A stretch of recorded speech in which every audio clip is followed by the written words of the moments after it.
growing up in New Jersey, Jews are still a minority, but there's plenty of them. I mean, I still had to take a day off of school for Rosh Hashanah and Yom Kippur to take 2 days off.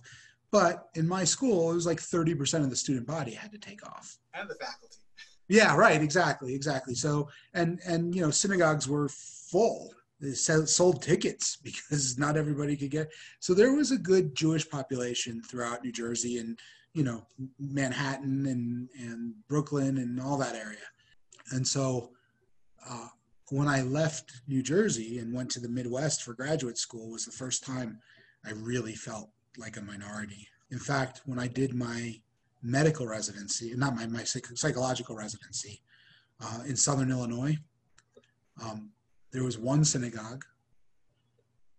I went before, so I started my residency in like July, so just a month or so before Rosh Hashanah, and I went to the synagogue to check it out for Shabbat services and Rosh Hashanah, and I had an 18-month-old toddler at the time. And so the synagogue is a one-room kind of place. You open the door and you're in the sanctuary, right?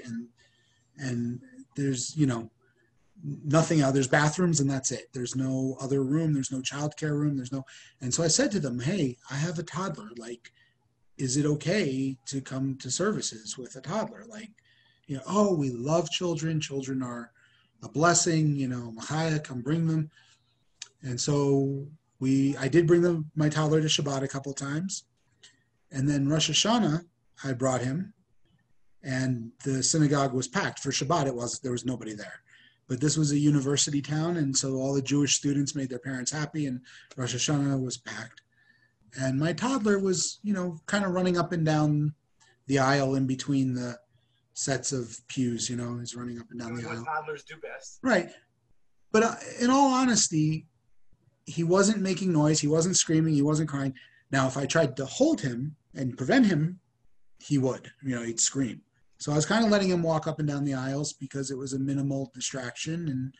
And at some point, they had the morning service, and then there's an hour break or something, and you come back, and the rabbi, pulled me aside and told me I couldn't come back with my kid for Rosh Hashanah.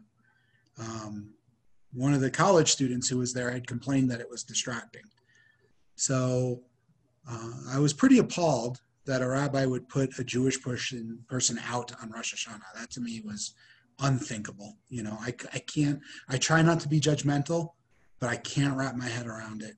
What a great opportunity that could have been to teach a young college student about priorities in life. Some kind of solution. But I did not go back to services for Rosh Hashanah. I took my kid to the park and played with him. And I went looking for another synagogue, and the next closest one was a 3-hour drive.